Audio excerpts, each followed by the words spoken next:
হাসি খুশি মানুষ হওয়ার বড় যন্ত্রণা হলো সবাই ভাবে যে এর জীবনে কোনো সমস্যা নেই, এ তো সব সময় হাসে। স্মাইলিং ফেস নিয়ে তাই বিপদে পড়তে হয়। চেহারায় রাগের ভাঁজ কম পড়ে, গম্ভীর ভাবটা ঠিক আসে না। মানুষ ভাবে যে এদের জীবনটা বোধহয় খুব আনন্দের। হাসি খুশির মানে এই না যে আমাদের মনের মধ্যে দুঃখ কষ্ট নেই।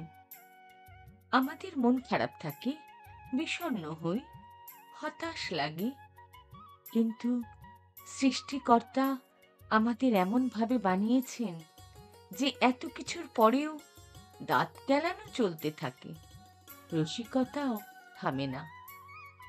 চরম দুর্দশার মধ্যে থাকলেও একটু হাসালে আমরা হেসে ফেলব।